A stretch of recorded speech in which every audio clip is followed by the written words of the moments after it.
রাজের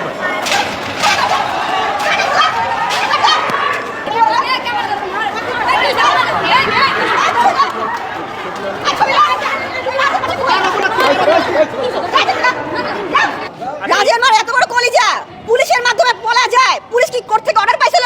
এটা শ্রীমঙ্গে যখন ঘুরতে গেছিলাম, রাজ তুলেছে। আমার হাত কোথায়? রাজের হাত কোথায়? তুমি দেখো না? আরে কোথায় পাবো? এটা আমার ছবি, রাজ তুলছে। হ্যাঁ, আমার মোবাইল থেকে তোলা। এগুলো র ফুটেজ আছে, র ফুটেজ দিতে পারবো। আচ্ছা, এখন রাজ আপনাকে কি আশ্বস্ত করেছে? আপনি কেন ওই বাসার সামনে? আমাকে রাজ কিছু এখন আপাতত বলে নাই। এত কিছু প্রমাণ থাকার পরেও কেন সে বিয়ে করতে চায়? ভাইয়া, রাজ এখন কোথায় আছে সেটা আমি জানি না। রাজ আমার কোথায় লুকিয়ে আছে তা বলারে।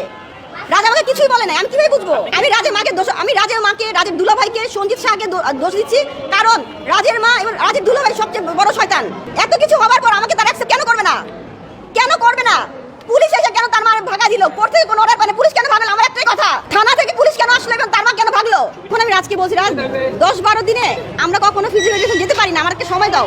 ও আমার কথা শুনে নাই। এবং আমি কেন কাজ করছি জানো? রাজকে যেন আমি না হারাই। রাজের কথা যদি আমি না শুনি, রাজ চলে যায়, এই ভয়ে আমি রাজের সাথে ফিজিক্যাল রিলেশন করছি। ভাইয়া, আমাদের রিলেশন মাত্র 2 মাস। 2 মাসের মাথায় যে এত কিছু আমি জানি না। আমি তো 2 মাসের মাথায় তোর বলছি বিয়ে করো। ভাইয়া, আমি 2 মাসের মাথায় বিয়ে করার কথা বলছি, বুঝো নাই? যত তাড়াতাড়ি ফিজিক্যালে গেছি তত তাড়াতাড়ি বিয়ের কথা বলছি আমি। কেমন কথা বললে তুমি আমাকে? না, সেটা আপনাকে বলেন অ্যাডাল্ট মেয়ে। এই যে এখন যে তুমি যে আমাকে অ্যাডাল্ট বলছো, সেটাই বলেছি। যত তাড়াতাড়ি আমি প্রেম করছি তোমার, তত তাড়াতাড়ি বিয়ের কথা বলছিলাম আজকে। তো রাজের মাঝে রাজকে সরাই রাখি। তুমি দেখো, কালকে পুলিশ অফিসার আসছে, আজকে রাজের মা নাই। তার মানে বুঝে নাও কোর্ট থেকে অর্ডার পায়নি কিনা এরপর মহিলা ভাগাওরা। আমি তো জানি না। রাজের মা যদি রাজকে লুকায় রেখা বলে রাজি না, এটা কে বিশ্বাস করবা? আমি বিল্ডিং এ সিঁড়ি মোছা কাজ করি। সিঁড়ি মোছা সেনা আরে আমি সিঁড়ি আমি বলে থেকে নিচে সিঁড়ি ঝাড়ু দেই। রাজ কি তাকে বাসায় আনতো কিনা? না, আমি দেই নাই। সত্য কথা বলবেন, যেটা সত্যি সেটা বলবেন। হ্যাঁ, আনতো? তাহলে সে আপনাকে চেনে কিভাবে? সেটা আপনি না আমি সব সময় সিঁড়ি দেখছি। আমার সিঁড়ি না, আমি নিচে বলে থাকি, নিচে ঝাড়ু দেই, দুটো সিঁড়ি ঝাড়ু দেই, সিঁড়ি মুছি, হাত পরিষ্কার করি। আমার সিঁড়ি নাও নি। আচ্ছা, নুপুরকে বলে এই বাসায় এনেছে, আপনি কি দেখেছিলেন? না, আমি দেই নাই। এই চুপ করেন। তুমি দেখি না, সত্যি কথা বলো। তুমি একটা সাউন্ড করবেন না। আমি আমি কাজে বিলে রুকছি। সত্যি কথা বলো। আপনি ভাবে কথা দিবে আমারে। আমার ছোট ছোট ছেলে মেয়ে তুই আমি কাজে আইছি। বলো, রাজের সম্পর্কে কথা বলো। রাজের সম্পর্কে কথা বলো। আমি জানি সব খারাপ। রাজের সম্পর্কে কথা বলো।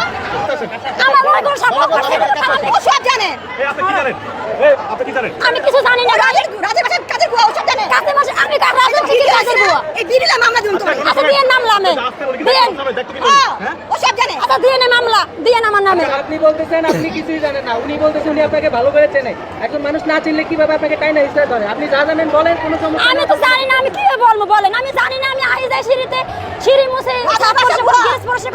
লোক না থাকলে আমার ডাকে।